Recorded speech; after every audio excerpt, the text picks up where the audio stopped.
Hi, how are you doing? Hey, how's it going? Your life? Everything work? I'm seeing all of these great photos of people. You have some very attractive people in Poland. That's all I have to say. Yeah, hard true. Even the water is the most cold water is in Poland, as Wim Hof chose the place to be the Mecca of the all mentees of his philosophy of doing living. He's right in Znajdziesz, right? Which is yeah, that's where I first met him. So I have a fondness for Poland, and I also found I got the Polish version right here. Great book, great book. Highly recommend. You know, it's everything is your fault. I found this book.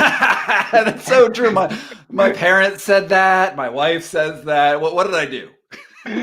I found this book last year, and we as a publishing house have like a motto, as a mission: read and act, like read and do. And I'm sitting in my comfortable chair at home in December. Everything is like outside is cold, inside is super warm, and I read this book. Oh, interesting story, quite inspiring. What a challenge! Cold water, mountain, Wim Hof. What the fuck, right? And then I remind myself about my mission: read and act, read and do. Mm-hmm. I said, all right, let's start with this shit. And I went to the bathroom and I tried to take a cold shower. It was, the shortest cold shower ever, like 2 seconds long. Mm-hmm. That's very short. That's like very, very short. Right. Probably the water was like, quite warm, not cold. But it was the first time that I challenged myself to change something with this, cold exposure. I tried to find new information about Wim Hof method. Mm-hmm. And all links direct me to this book and to you as well. So I made a decision that at the beginning of this year, 2020, I will take part in kind of expedition to Śnieżka, right? And I found people who are organizing kind of even workshop about breathing, about Wim Hof, about cold exposure in streams in Śnieżka Karpacz area. Mm-hmm. And it changed a lot in my mind and my body. Right. Mm-hmm. So that's the reason of me inviting this live webinar. So who are you, man? Because you're crazy. Crazy as... Well, I don't know. I think I'm just a pretty ordinary person, to tell you the truth. I just happen to have, I met Wim Hof, and everyone, I'm assuming here, knows who Wim Hof is, right?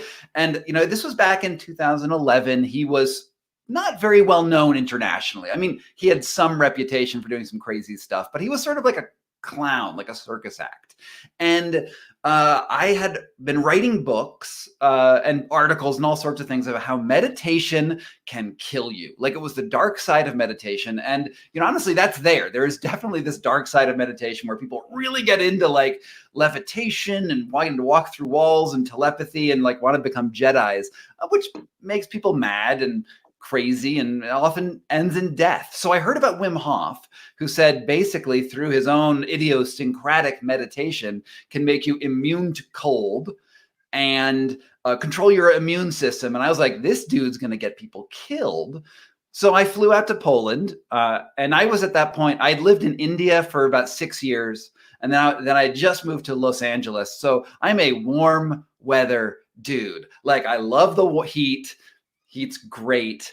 And I flew up to Poland, and Poland is cold, and and this is Poland in January, which, I mean, to me that's crazy. I mean, to you guys are like, what? It's January, it's fine, But for me, it was like horrendous. And I'm standing in the snow with Wim, and I'm learning his breathing method, and it turns out that it's not. I mean, it's crazy, but it's not impossible. And what Wim had was this method that really lets you unlock something special that all humans have. Like, it's not magic. Some people say that Wim is superhuman. Like, that's like the most common refrain with Wim. And the fact is, it's just not true. He's just human. And all of us in the modern world have become so dependent on comfort and technology that we have not reached our own the capabilities of human biology. So I will jump with the question. So difference between me, you, and like Wim Hof is that he practiced more than we do. That's the only difference? No, there's no difference. There's no difference Right. between you and me and Wim. We're all humans, right? We all, like all humans, doesn't matter who you are, where you're from, are genetically like 99.9% similar, right? Like we're really, really similar. And Wim is a freak because he's crazy, but he's not a freak because he's like genetically different than you or I. You know, the difference is that he, for a very long period of time, has been exposing himself to different stresses. And then he had a mindset change, which is just in your brain. That's not a gene, right? That's just saying, I'm going to go into this stressful thing and tell myself that it's okay. And by doing that, you know, his story is that he just jumped into a canal in Holland and he started panicking in the canal. He was like, he couldn't control himself at first. This is the very first time he jumps into the water. But he also says he had this like positive feeling. It was also like he was very excited and it was a positive feeling. So then what Wim did, this is the very beginning of the method, and it's different now than it was at that point. Then he went outside of the cold water into like warm environments and started imitating the automatic reactions his body had in the warm environment. Like, so he just sort of like switched the tables on this and then was able to mix how he existed in the stressful environment with how he existed in the comfortable environment and started to control his nervous system. It was a very like crude way to do the method, but it worked, and it's been refined a lot since then. And, you know, who we are as people, this is very important, right? Who we are as people and as humans is who we are while we're under stress, right? Like, you don't, when I think about who I am, like who is Scott Carney really, right? It's not me like eating a bag of Cheetos on my couch watching Netflix. I mean, we've all done that, right? We've all like done this thing. But when I like to think of myself, I like to think of myself taking on challenges and doing things that are difficult and then sort of overcoming and surpassing that. And what Wim is able to do is he was able to open the door to this world of saying, look, put yourself in uncomfortable situations and then tell yourself that it's okay. And that changes your fundamental biology. It changes who you are. It changes how you react to stress. So I am like eternally grateful for having met him in 2011. And I've been doing his method every day since then. So for about 10 years, just under 10 years. And it's changed my life. It's changed the way my immune system works. I used to have this autoimmune illness. It's now gone. I can take a cold shower. I'm generally a happy dude. And it's led me to this, you know, I just released a new book called The Wedge. And I don't know if there's a Polish edition yet, but there should be. Will be like in 2 or 3 months, will be in Poland, in Polish version as well. I love it. That's so cool. It's this book, and I don't know what that is in Polish. How would you say that in Polish? Clean. Yeah, that's clean. Clean. That's my book. I don't know Polish. Yeah, you're fine. And the idea is, you know, so the Wim Hof method is you putting yourself into cold water and then control and relaxing, because your natural response is to clench up and fight it. But when you tell yourself to relax, you change the way your biology works. Like, so there's things in your body that you can't control. Your heartbeat, you can't just say, I want to go excrete adrenaline. I can't just excrete hormones, cortisol or whatever. But what I can do is put myself into ice water and that will excrete cortisol. So it's interesting how the environment changes your underlying biology. And yet also, if you jump into cold water and you tell yourself, I want to relax, you can actually stop that autonomic process from occurring. So there's a way by putting yourself into stressful situations to change the way these things in your body that are unconscious operate. And it really is mind over matter at a sensational, emotional, neurological level. And what the book, The Wedge is saying, all right, let's not do ice water. I mean, I still do ice water, right? But let's just forget ice water. Let's look at fear. Let's look at sleep. Let's look at sensory deprivation. Let's look at psychedelics. Let's look at anything which gives you an emotional, physical response, and then allow yourself to control it. Because honestly, the Wim Hof method opened the door for me to use it in any experience. And that's really what the Wedge is. You know, for me, the most shocking thing was when I went first time into this freaking cold stream in Przysieka Ria, like I thought I would die like in the first, I don't know, second, 2 or 3 seconds. Yeah. But then I feel kind of release. I was, working with our coaches, and when I saw, like when I look in the eye of the coach, I saw that he's super calm. I remember this like as it was yesterday. Like I'm, looking into his eyes, and he's calm, and I calm myself. Right. And after 2-3 minutes, I just went out from the water. Right. So my logic mind thought that it will be, worse with each second. Right. But after was easier and easier. That was like mind blow for me. Right. It's because that when we think about things that are difficult or stressful, right, our minds anticipate the worst possible outcome immediately. And, yeah, you're like, it's like death, and our bodies are prone to overreaction at first because it's a survival mechanism, right? If you're being, someone's trying to kill you, it's better to put on your full fight or flight response so you have the best possible chance. But the thing is that we trigger those responses when they're not truly necessary, and cold water is one of these great things where just because we're so inured, we're so inured to, like, that's not the wrong word.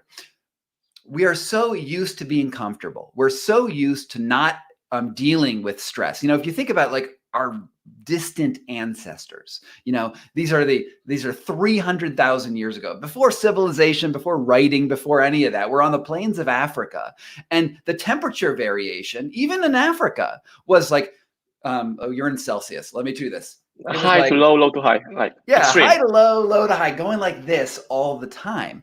And in the present day, it's like it's flat. It's like in America, it's 72 degrees. That's probably like 27-ish, right? Is that right? You always keep it at that sort of very steady, comfortable range. But our bodies, those ancient bodies that we have, the change was the constant.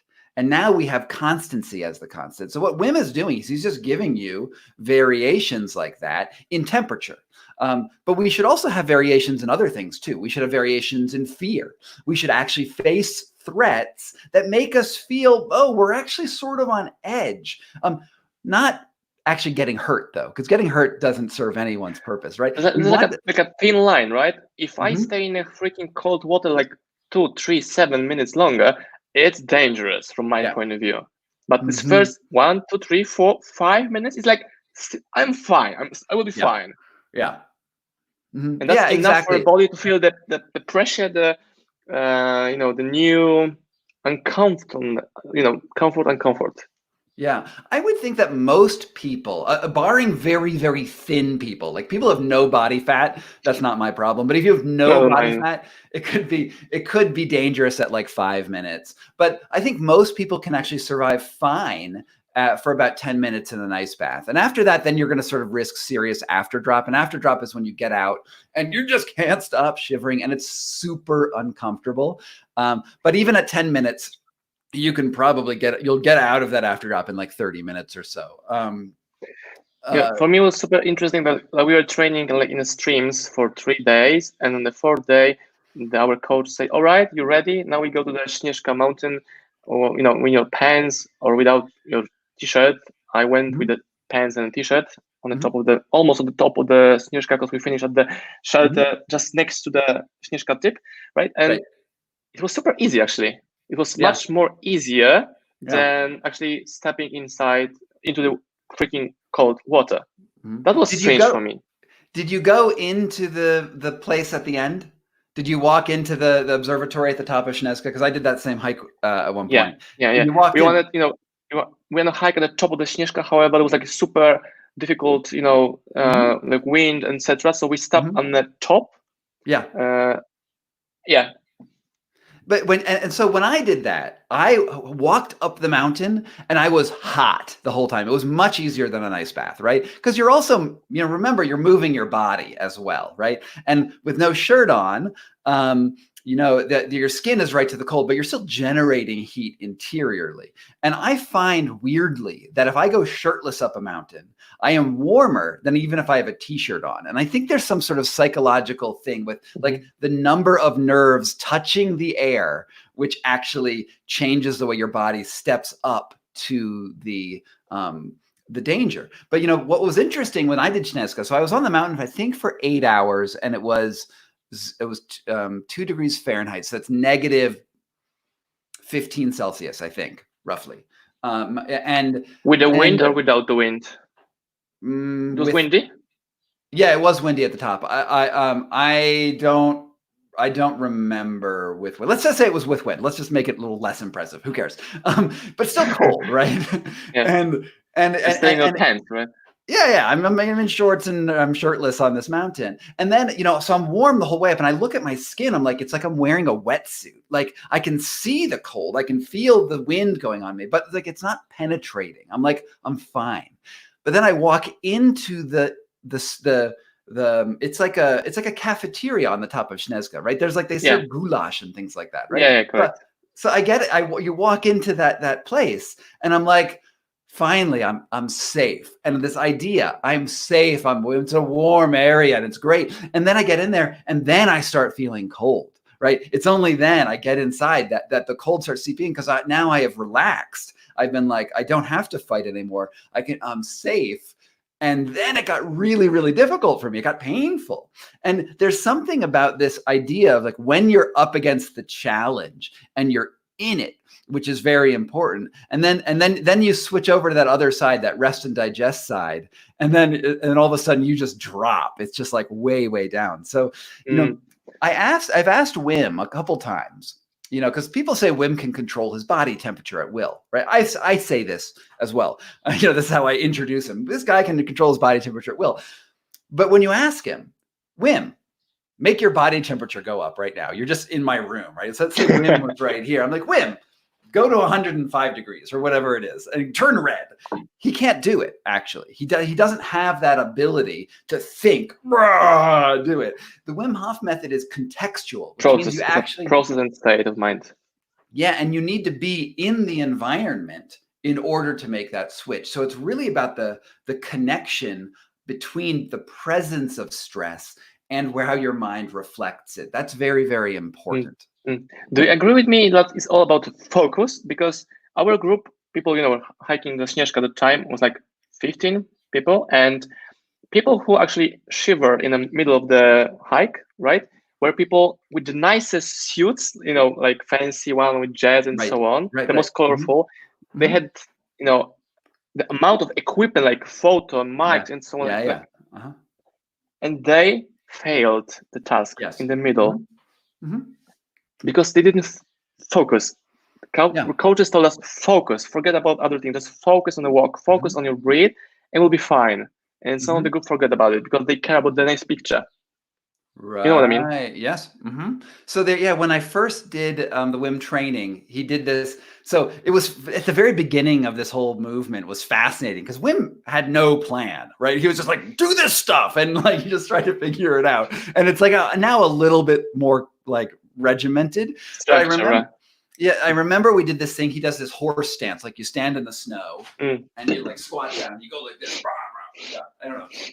You do that. I don't know what that is, but that's what you do. And you're standing in the snow and we're going to do it for an hour. And after like 15 minutes, Wim obviously is getting bored, right? He's like, whatever, I've done this before. And he's like, you know what, let's play Michael Jackson. And he yells into the house by his training center. He's like, you know, he tells to his son, he says, turn on Michael Jackson. And the son his son doesn't do the method, right? He just sort of like, he never has done the method. He just like runs the business. So he puts on the boombox and puts it in the window. And now like Michael Jackson's Thriller or Billie Jean or something is playing. And Wim is like rocking out. And everybody who was totally focused and like, we're doing this, we're fine, we're 15 minutes in.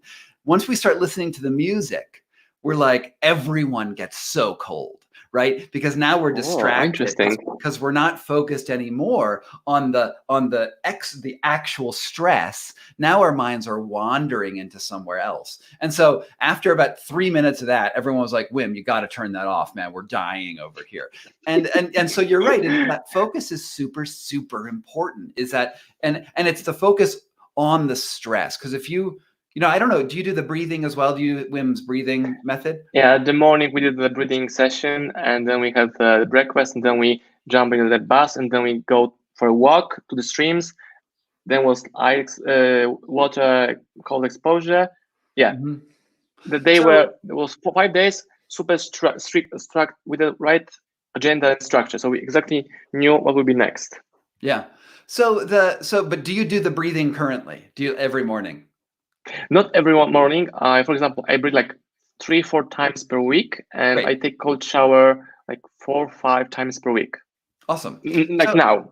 Yeah. So when you're doing the breathing, if you've noticed, like at first, when you're just starting the breathing, you're just focused on hyperventilating. You're like, and you're just so in your body, right? But when you've done it for a while, and I've done this for like almost 10 years, now I can be doing the breathing, and my mind is just like, well, doing the breathing again, whatever. And my mind can just be like talking to just like thinking about stuff in the day. And new book, right? Yeah, whatever it is I'm thinking about, right? And when that happens, if I don't like force myself to be back in the moment, the breathing session is much worse. Like I can't hold my breath as long. I don't get those visuals. I don't get the tingles.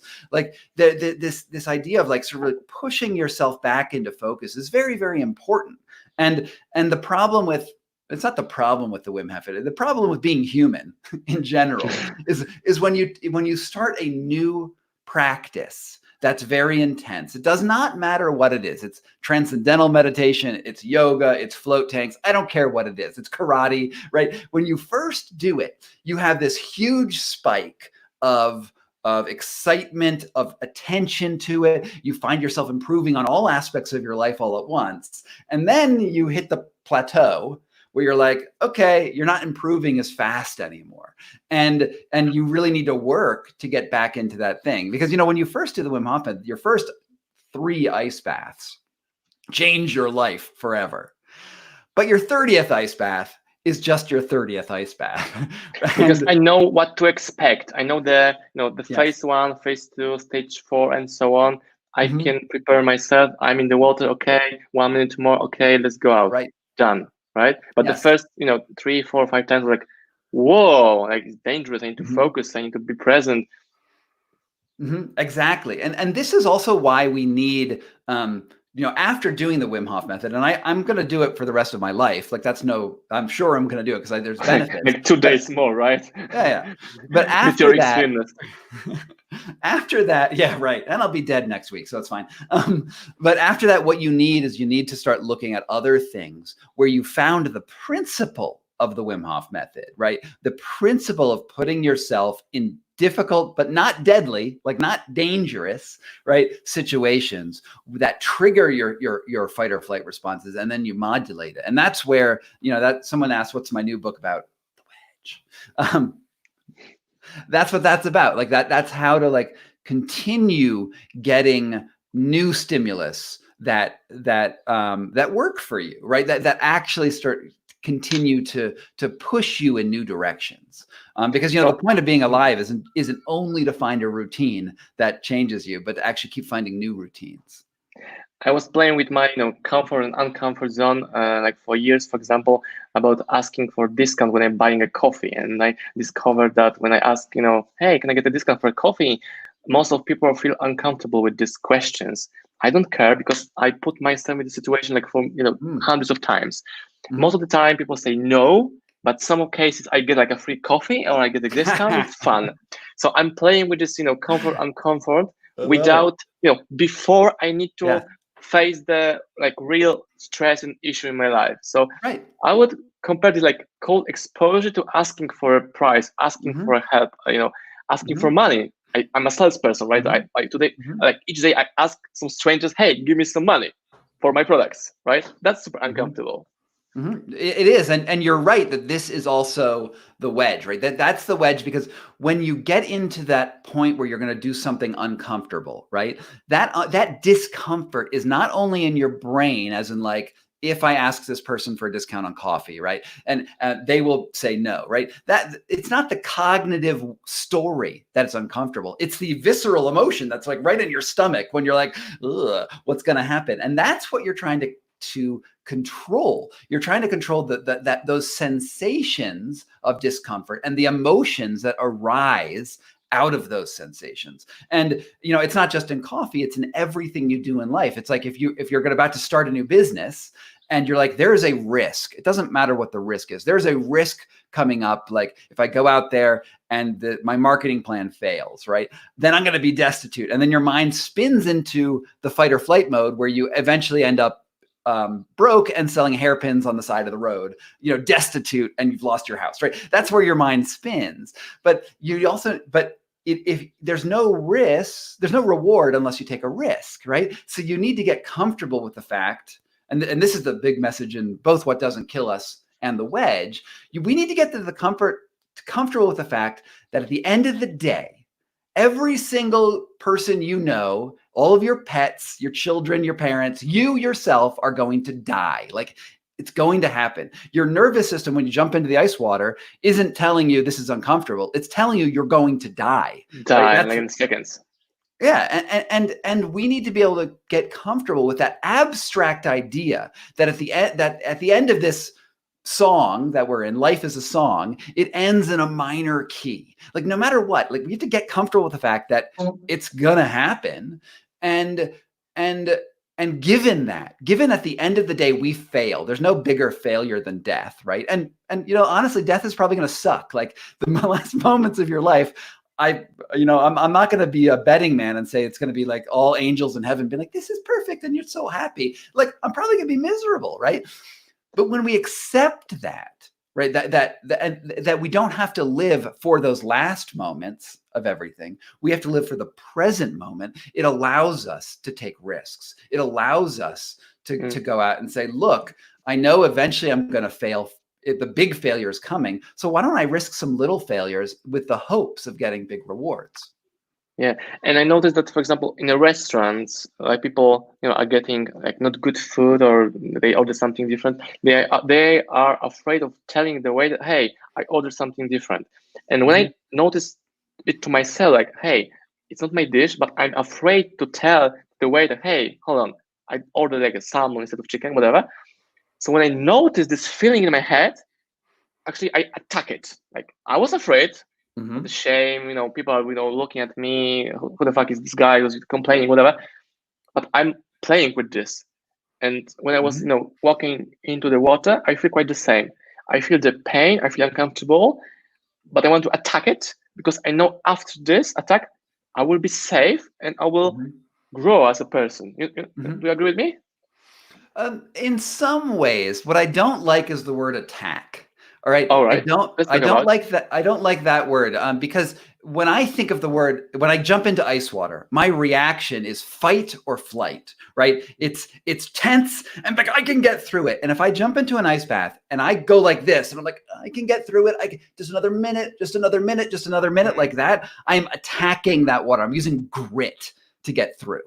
But that's not the way to take an ice bath. The way you take an ice bath is you get into there and the stress is supposed to make you the signal from the outside world is that tension. And what you're supposed to do is relax. And you said this earlier that you relax. So you're not supposed to fight it. You're supposed to let it in.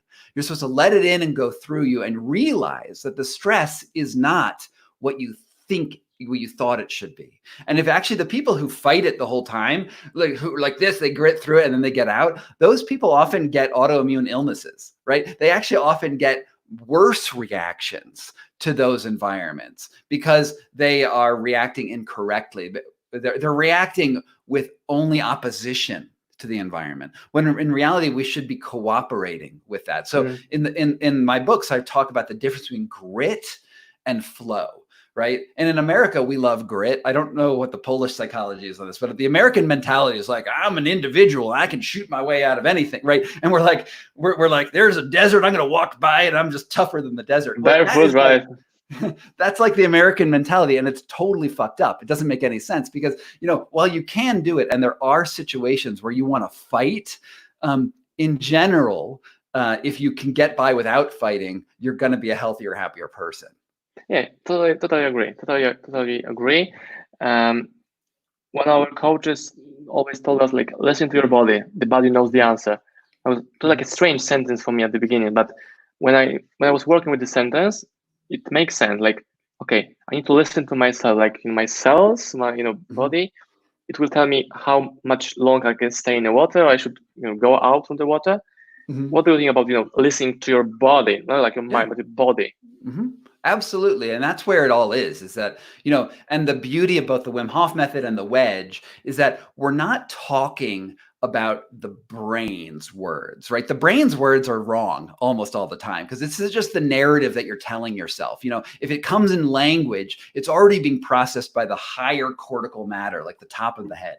And what we're trying to actually teach the brain is how to think with the lower parts of the brain stem, the center of your emotions, the center of your sensations, and to try to get a different set of information and then work on it like grammar and syntax. And it's not to say that there's no use for the gray matter, right? Like I write books, I need that gray matter to write books. Like that's important. But we are so often stuck in our heads that we feel disconnected with our bodies. So what all of these techniques are, and it's not just women, it's not just my book, The Wedge, it's like yoga, it's meditation. I saw someone in the comments saying this stuff's been around for hundreds of years. Actually, it's been around for thousands of years, and we just have different words for it. And I guess this is the human condition, right? Is that we're like, since the beginning, it's our fight between our cognition, our higher thoughts, and those emotions, those base thoughts. And we're trying to reconcile them. And that's maybe the entire point of being human, right? Maybe the entire reason we're alive, the meaning of life, is to resolve that distinction between the mind and body, that confusion that we've always had and that honestly, we probably always will have. But that is our fundamental human struggle. Let's talk for a second about like oxygen and CO2, because Sure. for more than 34 years of my life, I thought we need to get as much oxygen as we can, and CO2 is like a badge for like everything. But this year, I discovered, like Wim Hof and so on, they explain me that to breathe and live correctly, I need CO2. It's like super important. Yep. Did you know about this all time, that CO2 is so important, even more important than oxygen for our bodies? Did I know before? No. When I started this, I knew nothing. Right. I'm still learning just like everyone else. But CO2 is a natural occurring thing in our body, right? You breathe in air, right? So air is mostly nitrogen, and then it also has oxygen and carbon dioxide. And some other trace elements as well. So you breathe in air, but then you absorb the oxygen, and then that stuff goes through your body, and then you exhale CO2. And so it's not like CO2 is bad, even though it's a waste product to some degree, right? Because you're exhaling CO2. It's part of the system. And to say that it's not important would be ridiculous. It's vital to who we are, and it's vital to everything. And so, I've heard people say, we just want to get rid of CO2 in general. And that's just ridiculous, because that's like saying, I want to get rid of respiration. I want to get rid of breathing. Well, honestly, if you get rid of breathing, you're dead. So you failed. And you're right. And you'll also notice that if you do a lot of Wim Hof breathing, like extensive breathing, where you just do the for a long period of time, what you're doing is you're breathing off CO2, because you're you're not building up any CO2 capacity in your lungs. So it's all leaving you. And then it actually starts leaving your blood too, because there's no capacity to store it in your blood either. And when that happens, your hands start cramping up like that. It's called hypocapnia. And they call it T-Rex hands in the Wim Hof community, because you end up like this. And it's painful. And it's because you have too little CO2 in your system. And it's not healthy. If you did that chronically, you would die eventually. So, I mean, even in the Wim Hof community, it should be known that your enemy is not CO2. But what we do want to do is modulate between high CO2 states and low CO2 states, because the contrast is actually what's interesting. You know, the contrast between too little CO2 and too much CO2 is actually what gives us resilience, versus a steady state of any level is not good for us. So, I mean, the Wim Hof method, you know, temperature variation, also CO2, oxygen variation, and everything else, stress, love, sex, doesn't matter. The variation is what's important. It's not the constancy that's important, but that's good. Yeah. You and me, like two freaks talking about cold and oxygen and, you know, so on. But why people should at least try once or two times in their lives Wim Hof methods, or maybe other kind of methods that help them become better? What's your opinion? What's the advice for the Polish audience? Like all generally for people in the Polish audience. Yeah, I get this question basically every interview. Okay. No, it's fine. And the answer, I try not to answer it in the most predictable way, which is you should just do things. My answer really is, you don't want to try it, don't try it. Like, if it doesn't speak to you, fine. Like, I can't tell you how to live your life, right? And if your life is going great and you like, and let's say your whole life is just sitting on the couch and watching Netflix and eating Cheetos. Let's say that was your life, and it's probably not, but let's say it was, and you were perfectly happy with it. Well, God bless you. Just go do it. You know, it doesn't affect me. Like, great. But if you do want to, if you think about who we are as humans, is who we are under stress, and if you want to think about your actions as meaningful, then you have to encounter stress. Because the person who's just on their couch eating Cheetos is going to find that when they go outside for a jog, it's going to be the most stressful thing in their life, because the contrast is huge from couch to jog if you've never done jog before. And so that's going to be a difficult thing. So you have if you're too comfortable, you have a narrowing of what you're able to do, right? You have a narrowing of what you're able to experience comfortably. So as you face more stresses, non-damaging stresses, you actually expand your ability to act in the world. And I think that's good. I think expanding my ability to act in the world is a good thing, and I would like to pursue that. But if you don't, then fine, great. No problem. But, you know, it's all about preparing yourself before, not after or during the dangerous situations. If I want to, you know, run away from a mad dog, I will run faster if I jog before, like, for months, correct? It sounds obvious. And yeah, interesting, because you're talking about danger, and what I'm really saying is that a lot of the world that we live in is safe anyway. Like, most of the world is in general dangerous. Safe. Yeah. Yeah. And like the dog chasing you, let's say it's a bad dog and it's going to bite you. Well, that's danger, and you should just go do what you can to survive that situation. The point of me doing these things is not that I can run from more bad dogs in the future, right? I am not doing this so I can go exist in a war zone and be comfortable in a war zone, because a war zone's terrible, right? You know, I've been in war zones. I don't really like them all that much. Go figure, right? And you know, the point is to, like, in the safe parts of our world, to use the safe parts of our world. And, you know, I don't want to be in a place where I actually get hurt. That's not the goal of this, is to get hurt. If I happen to be in a situation, right? If even though I tried not to get into that situation, if I happen to get in a life-threatening situation, I hope these techniques will allow me to keep my head calm so that I can survive it. But honestly, the reason I do these techniques is so that I can just live my life better in our normally safe environment, right? Because normally, I mean, how often are we actually under real danger versus how often do we feel like we're in real danger? And that's the thing that I'm trying to work with.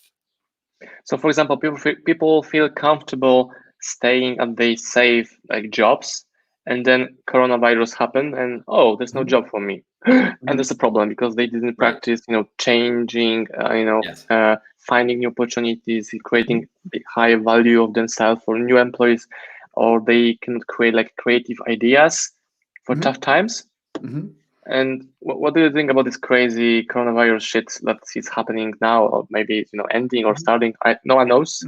So one of the themes in my books is that who we are as individuals is not who we think we are as individuals. Like, this is a very important thing, is that we often think that our consciousness ends at our skin, right? Is that my body is who I am. But the reality is who we are is actually the sum of all interactions we've had in our whole life, right? It's the sum, it's my interactions with my parents, it's my interactions with my friends, it's all the stresses that I have, and all of those make up my body in this world, which also means that all bodies together, all human bodies together, operate as an organism in of themselves. We call it the super organism. And with a metaphor here, and I have a cool book. Ants at work, right? So this is about ants, right? And ants, you can think about an ant as an individual cell, right? This creature is an ant. And you think about that ant, that's an ant. And it does things. It walks around, it goes, searches out food and kills other ants and whatever an ant does. But ant researchers suggest that if you actually look at ants, it's better to think about the entire colony as one organism. And the ant is just a cell in that colony. And so that's what they call a super organism, is that the actual group of ants is the actual more important thing to understand. And the same thing goes true for humans, is that if you look at like a highway, highways are really complex, right? There's thousands of cars on them at once, and everyone's sort of interacting. If anyone makes one mistake, every car blows up, right? There's thousands of pounds of material moving at 80 miles an hour. And if you get hit, everything, it's deadly. But usually we deal with it as it's just the system. It all works. It's because our actual conscious is all networked with everyone. Because I pay attention to the car next to me. The car next to me pays attention to the car next to it. And because of that combined attention, it all works. And it functions as a consciousness in and of itself. Now, all of society works like this. You look at a city from above, and like there's a tone to how it operates, which is bigger than all of the individuals on their own. The sum is greater than the parts. If we think about COVID now, we think about the race conflict that we have in the United States, Black Lives Matter and whatnot. These are we heard about it. Yeah, of course. Really difficult stresses under society, and as the society goes through it, all of those individual ants, which is the humans, are all going through a society level stress. And it actually allows the ability for society to change. It actually gives the society goes under stress, and and every individual in that society goes under stress, but the tone can actually create something, I hope, better. Right? There's no guarantee it's better. It could go way worse. But I know that when a human goes under stress, you go into the ice bath, and then you realize, I can handle the ice bath. That allows you to handle future ice baths. And I think it's the same with a pandemic. And I think it's the same with the racial conversation we're having in the United States. These are opportunities to create a more robust society, or die as a society, right? Because that is the inflection point. It's like America will survive or it will fail. And I don't know which way it's going to go. Nothing between. No, you can decline. You can get hurt as well. And I actually see, a lot of people lost their jobs. The economy is in shambles in many ways. And yet it's also changing the way people work. Like the 40-hour office week, that's what we do in America. We have 2 weeks of vacation a year, and we work a hell of a long time. We go to offices, we commute. That's not a healthy lifestyle, actually. And for the people, for the businesses, they're like, okay, well, I guess we have to change to telecommuting. It's actually potentially healthier and cheaper to reorganize the whole society You can around spend time with your family, like most of the time. And you need to force yourself to work more efficiently. You don't spend like 2 hours or 3 hours or longer per day to commute, right? Exactly. That's crazy. And before the pandemic, it was, no, we cannot work in such a way. We need to go to the office. We need this coffee machine, blah, blah, blah. We need to play hockey on a table. No, you cannot. Stay home. Yeah. Work. Right. Yeah. And I've got some questions from Polish audience. Go on. Wait, I have a question for your Polish audience. Go on. Okay, Polish audience. No, I have Polish. No. I will help you. The prost is even that's Czech, isn't it? I don't know. I will help you with this. All right. The question for the Polish audience is that I need help with a story that I'm working on in Wrocław. Okay. I need to, if anyone knows a journalist who would be willing to work for me for a week or so, I need help for what might be a book in the future. I don't know, maybe not, but maybe you've heard of these stories of hidden Nazi gold throughout Poland, right? There's like gold trains and there's like castles with gold hidden under it from World War II. There's some big stories that came out recently about hidden Nazi gold, and I think it would be a great book for a treasure hunt story, even if we don't find the gold. And if there is a Polish journalist out there who would like to do like a week of digging around for me, I would love to work with you. So get in touch with me on my website. My email is sgcarney@gmail.com. You can find it. You can find me very easily. So that's my request for the people of Poland. Let me just translate it in Polish because some of people here probably can speak a little bit of English. Great. But they can know someone who speaks English fluently and he's a reporter and he likes to dig for a gold. So just like for 10 seconds I will switch into Polish. Sure. Case polega na tym, że Scott szuka współpracownika, reportera, freelancera, który mieszka we Wrocławiu, albo pojedzie do Wrocławia na tydzień. On mu za to zapłaci, żeby poszedł szlakami ścieżki złota, który sam Niemcy zakopali i jakiś news ostatnio o tym właśnie był. Więc jak chcesz ze Scottem o tym pracować, to on podał swojego maila w tym temacie. Great. Now you can speak Polish. And let me just pass a few questions in English from the Polish audience. First question from Piotr Kiegliński. Can you read the question? Or you see it? You see it, right? Yeah, I see it. I see it. When should you stop a cold shower? You should listen to your body, but in the beginning, pretty much your body says to shut up. Yeah, at the beginning, don't trust your body, right? You're learning to trust your body in the beginning, and what you should do is, if it's your very first cold shower, okay, ever in your whole life, get in there. It's warm at first because I know what you're going to do. You're going to go into a warm shower first, right? And it's hot. And then you turn around to the knob. And this is the hardest thing a human's ever done. Turn it to cold. Okay, now you do that. And now it's cold and you're going to go like this. Okay, that's what you're going to do because I still do that. And then you do this. Okay. And then you say, I can do this. You just say, I can do this. And then count to 60. Okay, 1, 2, 3, 4, go up to 60, and I promise you, you won't die. You're gonna be okay. And then realize that while you're relaxing, the most important thing to do is relax and say that cold water is just a sensation.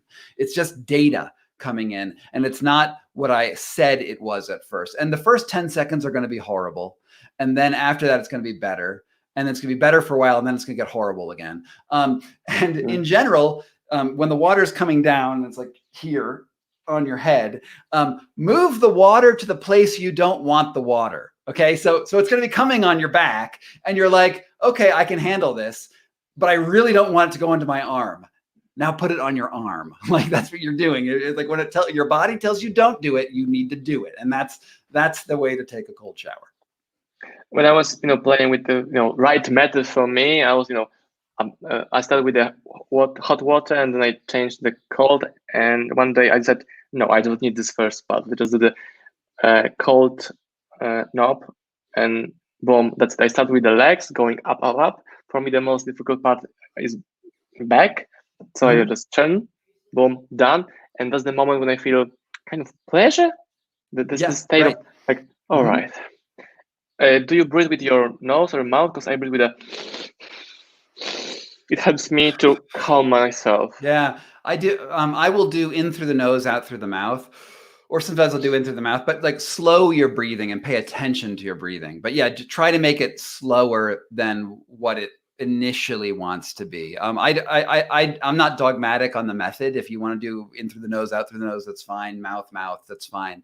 I think just slow things down. Do what works for you, right? Right. Yeah. In general, all of this stuff, everything. I mean, here's the secret. There is no Wim Hof method. If you've actually studied it at all, there is no method. Like, it's just a Wim Hof set of principles. It's like a more general thing. And if anyone who tells you that there's just one thing you need to do, it's laughable. It's just not true. Marcin Błaszko is asking, when it comes to meditation, what do you recommend? Oh man, I mean, I'm going to say Wim Hof method is a type of meditation, so that's what I recommend. I think that, I mean, honestly, everything, if you go back to the yogic and Indic traditions, everything is a type of meditation. Being alive is a type of meditation when you try to do it consciously. And I have practiced Tibetan meditations. I've practiced yogic breathing. I've practiced the Wim Hof stuff. And I think really the answer is what works for you is the most important. Try things widely and don't go just jumping headlong into the extreme stuff. I do not recommend silent meditation retreats. I think that those are oftentimes too intense for what humans should be doing. I've seen people die in silent meditation retreats, hence my book, The Enlightenment Trap. And I think that you should go carefully. And you should also realize this law of diminishing returns with every meditation is that at the beginning, it doesn't matter what it is, transcendental meditation, yoga, whatever, you're going to have this upward trajectory where everything's getting better. And then it's going to start to plateau. Now, at that point, at the plateau point, certain gurus are going to tell you, you can get back to that rapid rise if you take my secret class. And in Tibetan Buddhism, they'll call it Tantra. In yoga, they'll call it Tantra, but there's other ways to call it these things. And that stuff is usually crazy. Like usually the secret juju after your immediate rise is not valid. Because the truth is about humans is most things end up tapering off and you need to try something new instead. And what do you think about these gurus who are selling the stuff to 4, 5, 6,000 people in the room? Like that you can be always on the flow. You can change your state of mind. You can achieve everything. Like Tony Robbins even, it's a huge, massive, and people are getting there. They pumped with the adrenaline, the excitement, but 2 days later they are empty and they want to be back in the room. Yeah, it's total bullshit. I mean, that idea that we can get to a constant state of bliss or perfection or whatever, it's not human. Humans are creatures of variation. And anytime you reach an ecstatic high, it doesn't matter whether it's through meditation or self-help books or Tony Robbins or drugs, there is a corresponding low.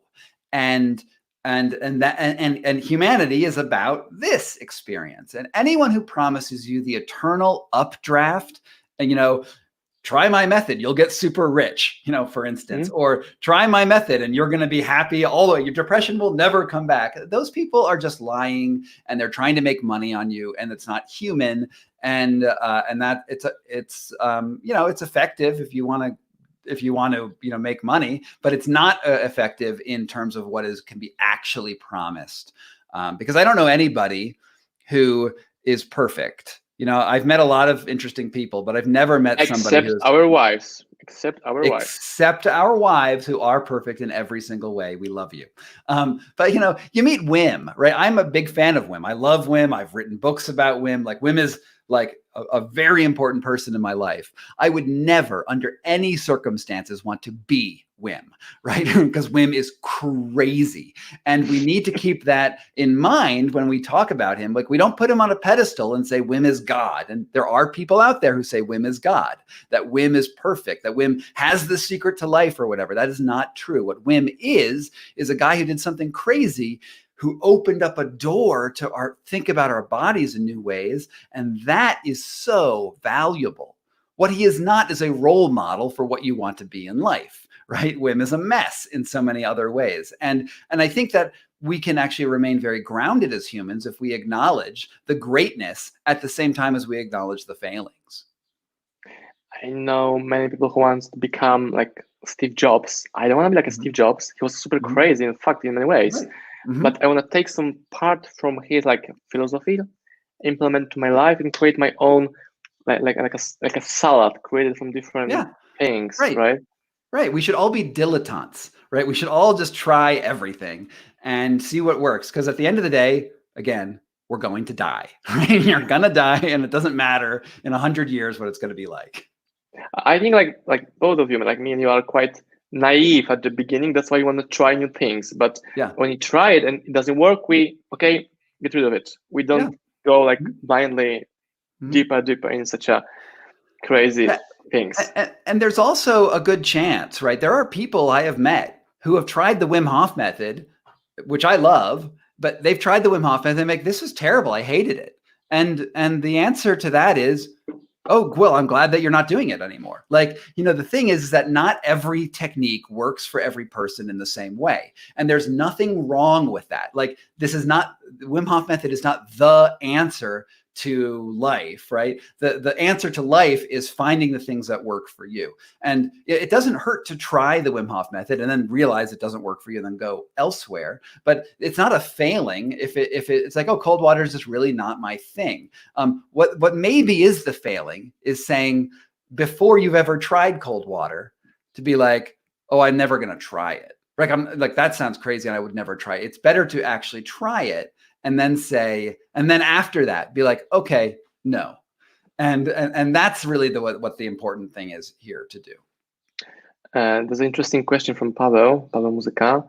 How long actually you can stay in a cold water? And let me just add something. Probably it's a question about, is it long enough? Is it short enough? So if you can elaborate about, the numbers, the record, like PR. Yeah. What do you think about this way of looking? So Wim has done something like stay in the cold water like 90 minutes, I think, like ice cubes. Like they dumped ice cubes on him. He stayed in ice cubes for 90 minutes, I think. I think that this question is in some ways misleading because it assumes that there's one answer for everybody. And like, right and wrong. Let's say I can stay in the cold water, an ice bath for 10 minutes. And I think that's probably where I can do it before I'm like not happy with doing it anymore. But it doesn't matter if it was 5 minutes, right? It doesn't matter if it was 2 minutes. Like I need to go after where my body responds. It's just like with the Wim Hof method also has this breath out push-ups thing that you do, right? And where you do the breathing and then you exhale and you do a bunch of push-ups and you find out you can do so many more push-ups than you thought you could do before. And the important thing there is not the number of push-ups. The important thing is the surprise you have at what you have accomplished. And it's not about comparing my results to your results to somebody else's results. It's about how you feel internally. And I think that, a lot of people will do this thing where they do the breathing method. They do their 30 breaths, they exhale and they hold their breath and they have a stopwatch right in front of their go like this. They're like, okay, holding my breath. I'm at 15 seconds. Okay, now I'm at 30 seconds.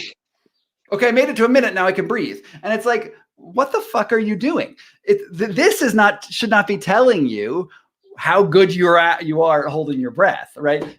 Maybe it's okay in the first week that you're doing it because like, oh my God, I made it to 3 minutes. That's amazing. But after you've done that and after you've been amazed, ditch the phone, ditch comparing yourself to other people, and just realize that you are doing something cool. And there are sensations that you're trying to access instead.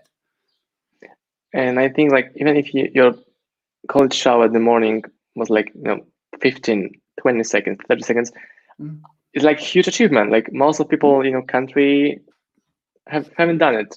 And it's not about comparing you to them, but feeling, oh, I accomplished something and it's only 6 a.m. I have all day to achieve more. It helps me a lot. I feel like complete, succeed, like happy. Okay, I can go and wrong with the day, like Right. on a different level. When I wake up, I feel like my eyes sometimes are closed because I have little baby girl and she's not sleeping well most of the night. Yeah. No, she's lovely and I love her so much. But when I go into the shower cabin, it's like boom, done. I'm resetted. I'm ready to go and do my things. Right. That's right. super And important for me. That's the important thing. That's the thing to remember. It's the experience, what you have after, what you have during, and not the number. Now, somebody just asked, I'm holding my breath for 3 minutes, 3.5 minutes. Is that safe to hold my breath so long? You're obviously writing this message, so it seems like it's fine. Is what I have to say to that. You can still type it. Yeah, you're still typing, so we're good so far. I've never heard of anyone getting hurt from breath work, right? I've never heard the actual breathing method hurting people. The way people have been hurt with the Wim Hof method has been doing the breathing method and then trying to swim underwater. And I think 8 people have died doing that. Yeah, don't do that. Wim does it. Wim, for some reason, still teaches people to go do the breathing in the ice. That's really dumb, and he's going to get people killed. Don't do that.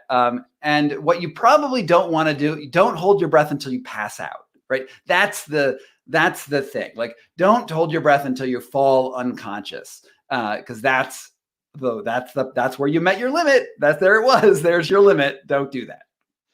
Don't do it when you sit in a car, when you stand, and like safety, environment, and so on.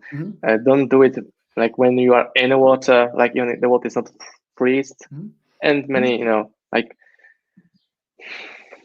obvious recommendation, like a safety reasons.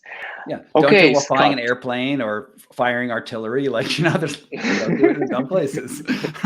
But I'm sure you did like many crazy shit in your life, like testing different drugs, I would say, different methods. You write about ayahuasca thing.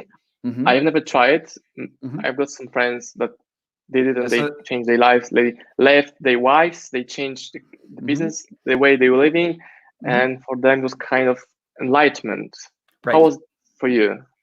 Right. So for me, ayahuasca was also life-changing, but in different ways. I kicked an addiction when I did ayahuasca, which was really quite amazing. I actually vomited it out.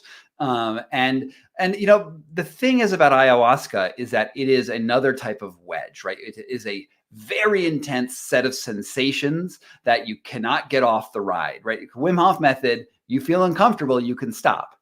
On ayahuasca, you are there for 6 to 8 hours. And you really need to do it in a safe place.